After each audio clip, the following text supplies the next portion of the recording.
hable con Dios un instante. Dígale: Señor, revoluciona mi vida. Dígale: Señor, por medio de tu Espíritu Santo, cambia mi corazón. Por medio de tu Espíritu Santo, sigue obrando, Señor. Sigue trayendo esa bendición sobre mi vida, sobre mi casa, sobre mi ser. Dígale al Señor: aquí estoy en esta hora y tengo necesidad de tu presencia. Espíritu Santo, ven, ven, Señor. Yo soy tuyo, Dios. Mi casa es tuya, mi vida es tuya. Todo lo que tengo y todo lo que soy es tuyo, Dios. Ven, Señor. Levántame, Dios. Levántame, Dios. Sana todas mis heridas, todos mis fracasos, todos mis errores, todas mis equivocaciones. Haz un milagro y levántame, Dios. Restáurame. Hazme volar en las alturas. Hazme volar en las alturas. Como las águilas. Desde mi vuelo en lo alto de la montaña, Dios. Dígale, Señor, este canto de lo profundo de su corazón. Como necesitamos de Dios. Quiero amarte solo a ti, porque tú eres lo más preciado. Vamos a decirle al Señor: Haz un milagro en mí. Entra en mi casa, entra en mi vida, revoluciona mi estructura, sana todas las heridas. Dame de tu santidad. Quiero amarte solo a ti, porque tú eres lo más preciado. Haz un milagro en mí. ¿qué dice el Salmo 145:14 en la palabra de nuestro Dios, hermano? Dice de la siguiente manera, lo tiene en la pantalla, lo tiene en su Biblia. ¿El Señor qué? ¿A quién levanta el Señor? Y sostiene a los. El Señor levanta a los caídos y sostiene a los agobiados. Qué interesante esta palabra del Señor, que dice: Él levanta a los caídos. Estaba pensando, hermanos, en una idea que me vino a la mente. No sé si usted entiende esto, pero yo quiero compartir esta idea. En la vida todos cometemos errores. En la vida todos cometemos errores. ¿Habrá alguien que no comete errores aquí, hermanos?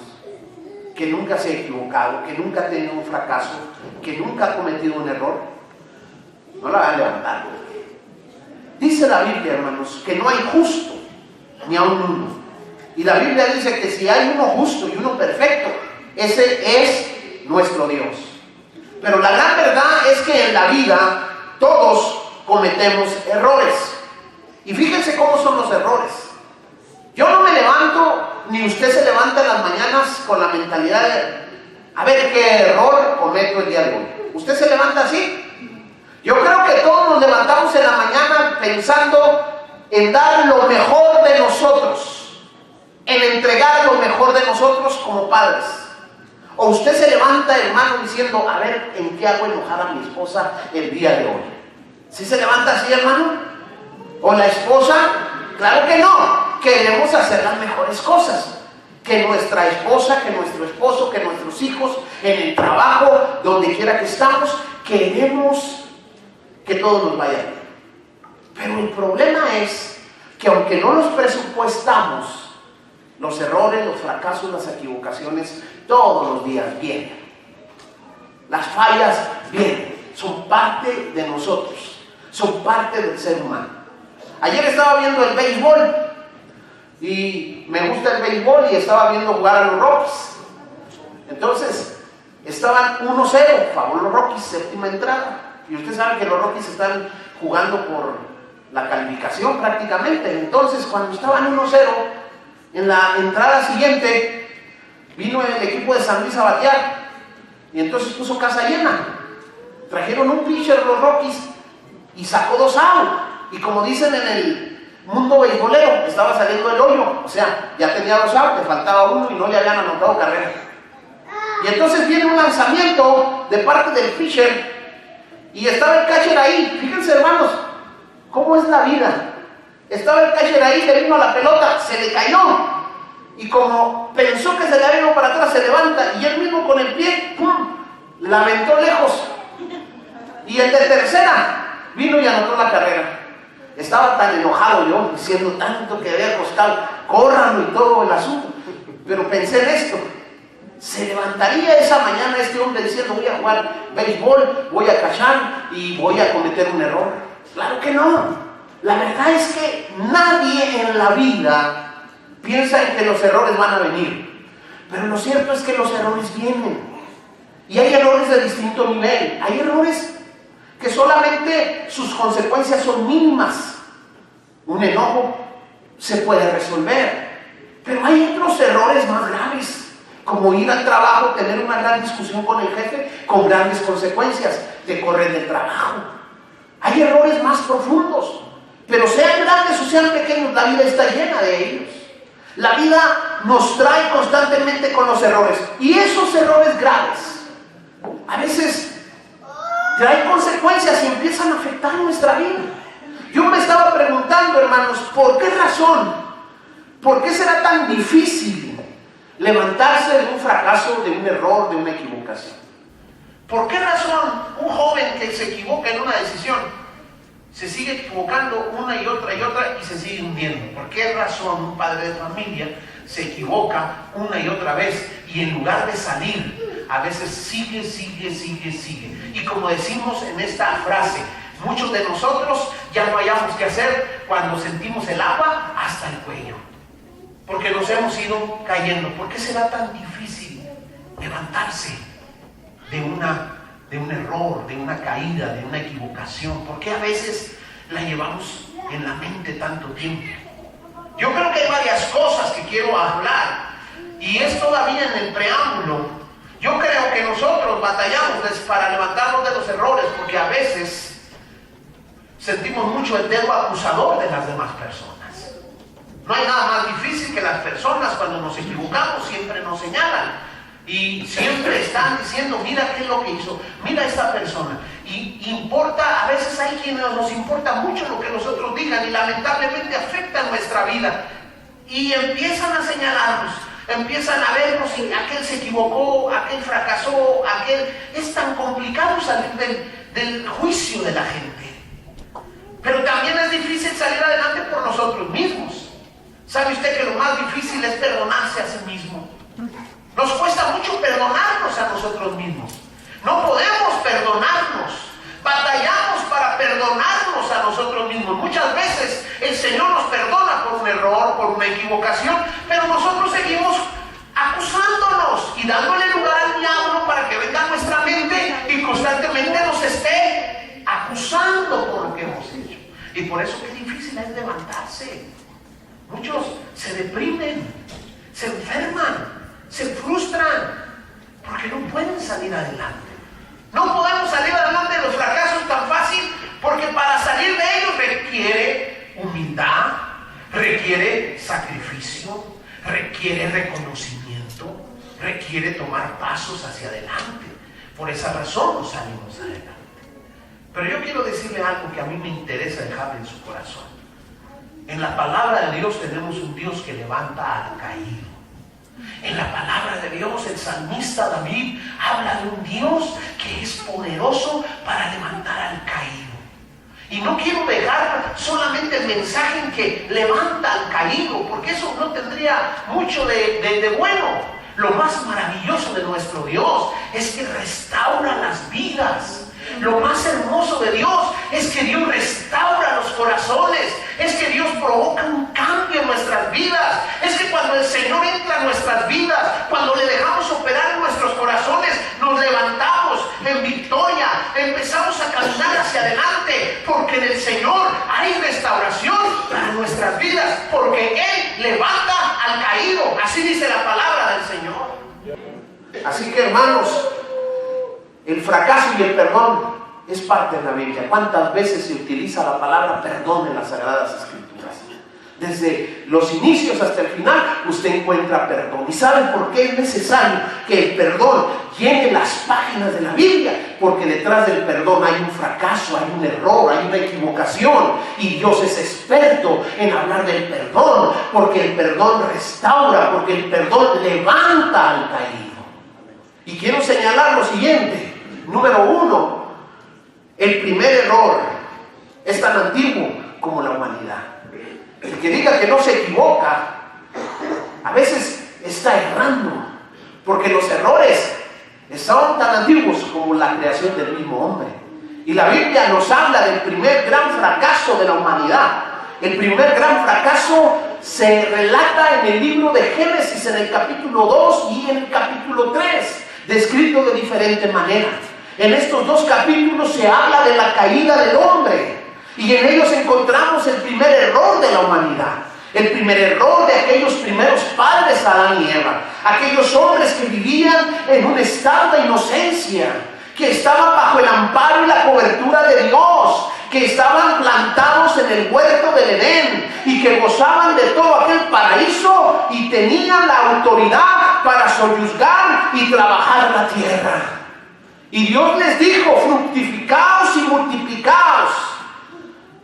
Y entonces el hombre empezó a multiplicarse, y algunos se han agarrado este texto y se han multiplicado, ¿verdad, hermanos? Bastante. Herencia de Jehová son los hijos. ¿Cuántos dicen amén? Sí, hay unos que tienen gran herencia, son ricos. Pero fíjese, el primer error en el huerto, porque viene la serpiente, que no era la serpiente, sino era el diablo posesionándose de la serpiente, y se acerca y tiene una conversación con Eva. Y en aquella conversación, hermanos, el enemigo de nuestras almas empieza a decir mentiras de nuestro Dios, señalando que Dios había dicho que el hombre no podía comer de los árboles del huerto. Y usted conoce la historia. El Señor solamente les había dicho que de un árbol no podían comer: el árbol de la ciencia del bien y del mal.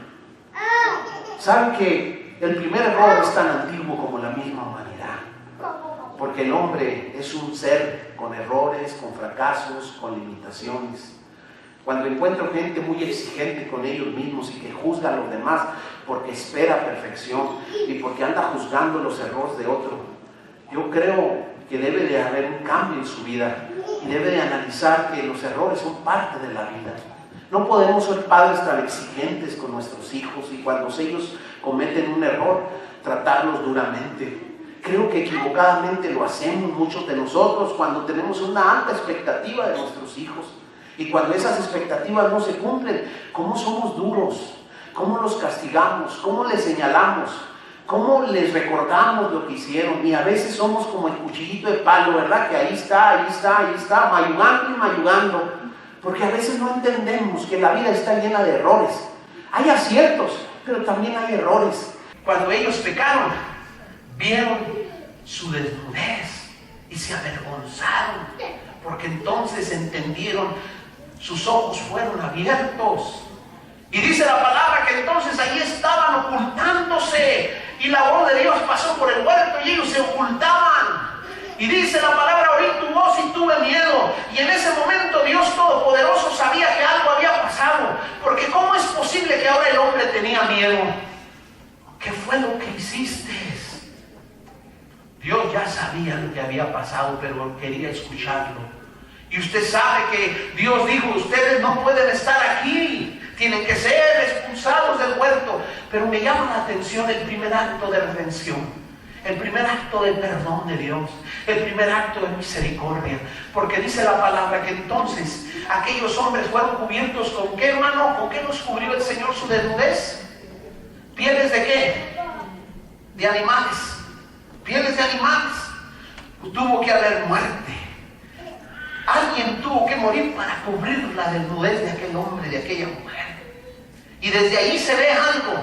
Hay alguien que está ocupando un sacrificio vicario, alguien que ocupa el lugar de otro. Y aquellos animales que ni sabemos qué clase de animales fueron, pero sirvieron para cubrir al hombre. Y dice la Biblia que entonces Dios los llevó y los echó fuera del muerto y puso unos ángeles con unas espadas que impedían que el hombre regresara, porque el hombre no podía ya participar del árbol de la vida y Dios lo echó fuera. Pero yo ahí veo un acto de misericordia, porque me he preguntado por qué Dios no destruyó a Adán y a Eva, por qué Dios no los consumió, por qué Dios no edificó, no construyó, no creó otra Eva, otro Adán, por qué Dios no levantó otra humanidad si esos ya habían fracasado, si esos ya habían equivocado, si esos no habían creído a su palabra, si esos habían desobedecido su voluntad. ¿Por qué Dios no destruyó a nuestros primeros padres? ¿Por qué Dios no terminó y así evitaría todo el dolor que vendría después en la humanidad? ¿Sabe por qué Dios no lo hizo? Porque Dios es un Dios grande en misericordia, y como dice el Salmo 145, Dios levanta al caído, y Dios extendió su gracia para Adán y para Eva en el huerto del Edén.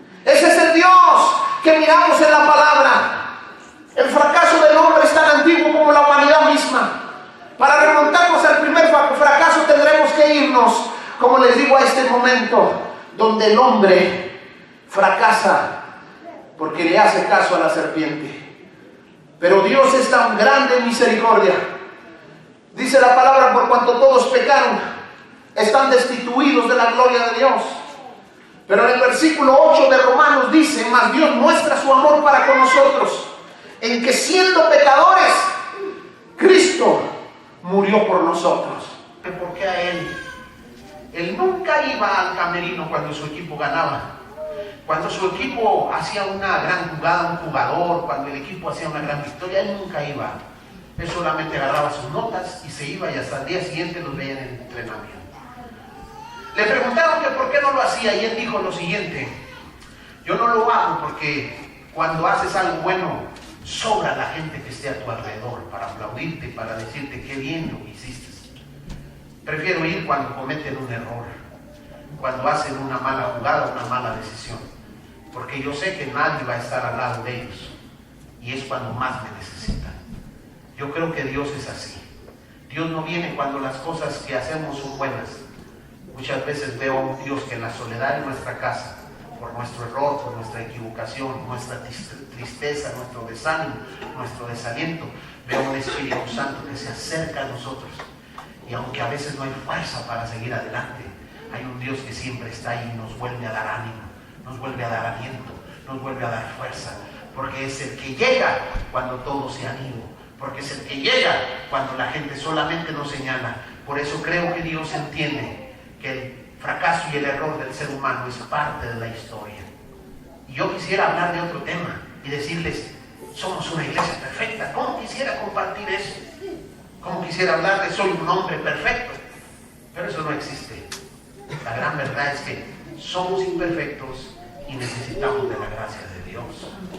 Número 2, la compasión de Jesús nos ayuda a levantarnos de nuestros errores. Y usted conoce la historia a la que hace referencia. La mujer adúltera es famosa porque dice la Biblia que fue llevada ante Jesús cuando estaba cometiendo un acto de adulterio, y fue llevada por unos hombres para tentar a Jesús y saber qué iba a hacer Jesús. Ellos ya sabían de antemano lo que el Antiguo Testamento y la ley decía que debían de hacer con una mujer que estaba en esta condición, y lo que tenían que hacer con esta mujer es darle muerte. No debían de pensarla, esta mujer tenía que ser lapidada por lo que estaba haciendo. Pero llevaron a esta mujer ante Jesús, y dice la palabra del Señor en Juan 7:11, Juan 7 al 11, dice la Escritura: y como insistieron en preguntarle, porque le estaban preguntando, esta mujer fue encontrada en adulterio, merece la muerte, Moisés dijo que le debemos de apedrear, ¿qué dices tú? Y Jesús guardaba silencio y seguía agachado y seguía escribiendo. Pero ellos insistían y le seguían preguntando: ¿qué dices tú? Y como ya era una insistencia, dice el versículo 7, y como insistieron en preguntarle, se enderezó y les dijo: el que de vosotros esté sin pecado, sea el primero en arrojar la piedra contra ella. E inclinándose de nuevo hacia el suelo, siguió escribiendo en tierra. Pero ellos, al oír esto, acusados por su conciencia, salían uno a uno, comenzando desde los más viejos hasta los postreros, y quedó solo Jesús y la mujer que estaba en medio enderezándose. Entonces sí, Jesús se enderezó mientras estaba agachado escribiendo, y cuando terminó se endereza Jesús, y no viendo a nadie sino a la mujer, le dijo: mujer, ¿dónde están los que te acusaban? ¿Ninguno te condenó? Ella dijo: ninguno, Señor. Entonces Jesús le dijo: ni yo te condeno, vete y no peques más. Jesús tiene compasión por nosotros y sabe que esa compasión es poderosa para levantarnos cuando hemos caído. Yo quiero invitarle a usted, hermano, que no deje que su vida le acuse por sus errores, pero que se levante de ellos, que recurra a Cristo y le diga: Señor, levántame, restáurame. Señor, yo quiero una vida victoriosa. Yo quiero ser un cristiano que vaya avanzando en tu voluntad. Yo quiero hacer tu voluntad en mi vida. Yo quiero tener victoria. Yo quiero caminar en obediencia a tu palabra. Yo quiero avanzar hacia adelante, porque nadie se levanta pensando en que va a cometer un error. Pero yo lo que quiero hoy decirle a usted, no quiero que se quede ahí. Quiero que crea que en Jesús hay perdón, en Jesús hay restauración. Tenemos que recurrir a Él, tenemos que clamar a Él. No podemos ser tan duros con la gente. No podemos señalar a los demás, no podemos juzgar a nadie, porque somos imperfectos, porque cada uno de nosotros nos equivocamos y erramos en la vida, y necesitamos misericordia de Dios. Llegaron aquellos hombres diciendo: así dice la ley, hay que apedrearla, hay que matarla. Pero Jesús les habla y les dice: el que esté limpio de pecado lance la primera piedra. El que no tenga falta, el que se sienta que no tiene ningún error, pues que sea el primero. Pero las conciencias de cada uno les empezaron a acusar, y empezaron quizás a recordar sus faltas. A lo mejor no habían adulterado, pero sabían que no estaban limpios, sabían que tenían errores. A lo mejor no habían cometido pecados tan graves, pero había algo en su vida que les enseñaba que no estaban limpios para juzgar a alguien. Así que finalmente cada uno de ellos empieza a arrojar la piedra al suelo, y dice la Biblia: desde el más mayor, desde el más viejo, se empezaron a alejar hasta el más joven, y cada uno se empezó a alejar. Y Jesús le dice: ¿dónde están los que te condenan? Y yo te condeno. ¿Saben? En mi vida, cómo me ha bendecido saber que tengo un Dios que me levanta, que Dios está ahí para levantarme. Porque a veces me equivoco, porque a veces erro, porque a veces no hago las cosas como debiera. Pero qué bueno saber que Él está para ayudarnos. En este mundo todos se juzgan, todos se señalan. En este mundo todos se critican. Hoy en día la gente vive en el pan diario señalando a los demás, juzgando a los demás, buscan un error de tal persona y ya está en la televisión y ya está en los medios impresos y ya todo el mundo habla de lo que hizo. Aún en nuestro pequeño mundo, cuando sabemos de que alguien se equivocó, hacemos comentarios y empezamos a hacer simplemente: mira lo que hizo, mira lo que le pasó, te diste cuenta, sabes aquello, mírate. Yo quiero cambiar la mente de todos los que estamos aquí. Dios no nos ha traído para juzgar a nadie. Dios nos ha traído para que entendamos que aún nosotros, cuánto hemos necesitado de esa misericordia. ¿Cuántas veces, si no ha sido por esa compasión del Señor, no estaríamos aquí? Porque nos hemos equivocado, porque hemos equivocado el rumbo. Pero gracias a Dios que el Señor siempre está ahí, como cuando llegó el leproso diciéndole: Señor, si quieres puedes limpiarme. E inmediatamente el maestro le dice: quiero ser limpio, porque el Señor quiere, solamente es que nosotros nos movamos. Y aquella mujer, lo más interesante de la historia es que se levanta, y yo creo definitivamente que la mujer se fue, pero nunca más volvió a ser la de antes. Yo creo que después de haber sido perdonada por el maestro, de haber sentido la misericordia de Dios, de haber sentido el amor del maestro, nunca volvió a ser la misma. Yo creo que esa mujer fue transformada por el amor de Dios, fue transformada por el perdón de Dios, fue transformada por la